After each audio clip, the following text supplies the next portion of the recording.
ప్రేమ్ బాబు నీ క్రైమ్ సినిమాని చూపించారు. ఆయన మార్చారు కాబట్టి సరిపోయింది.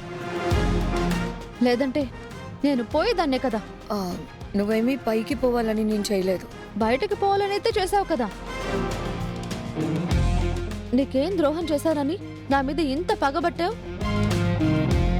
ఎందుకు పదే పదే తప్పులు చేస్తూ నిన్ను నువ్వే దిగజార్చుకుంటున్నావు? అది ఏదో సోది చెప్పి కవర్ చేయాలని చూడకు.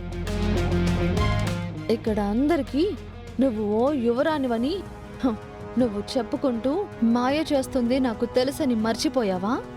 ఒక్క క్షణం నీ గురించి ఆలోచించడం నేను మర్చిపోతే నువ్వు నా తోడ పుట్టిందానివని, రామచంద్రయ్య కూతురువని అందరికీ తెలిసిపోతుందని గుర్తుపెట్టుకో.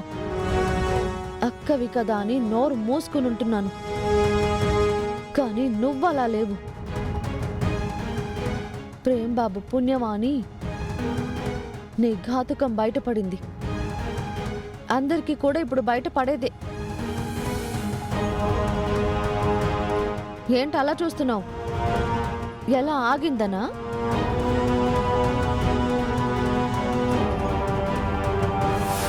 బాబు,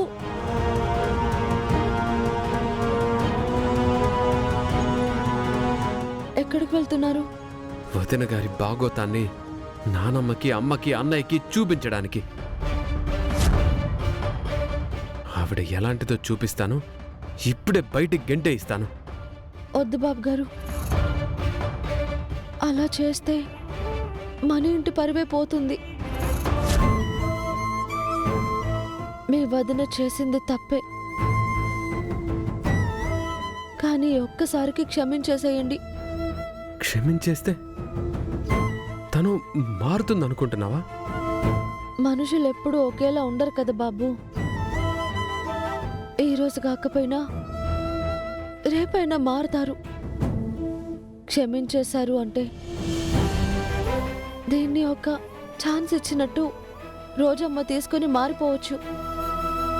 నేనే తప్పు చేయలేదని, నిర్దోషని నిరూపించుకున్నాను కదా. ఇంకా ఈ విషయం వద్దు బాబు, ప్లీజ్.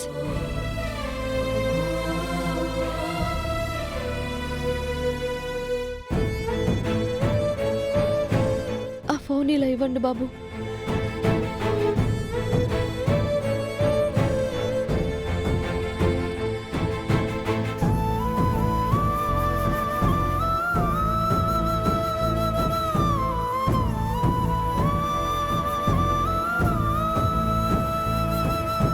డిలీట్ చేసేసావా? వదిన గారు నీకేదో సొంతమైనట్టు చేస్తున్నావు. ఎందుకు ఆవిడ విషయంలో వెనక్కి తగ్గుతున్నావో నాకు అర్థం కావట్లేచ్చా. చెప్తున్నాను కదా బాబు గారు, పోయేది మన ఇంటి పరువే, అంతకు మించి ఏం లేదు. ప్లీజ్ ఈ విషయం ఇక్కడే వదిలేసేయండి.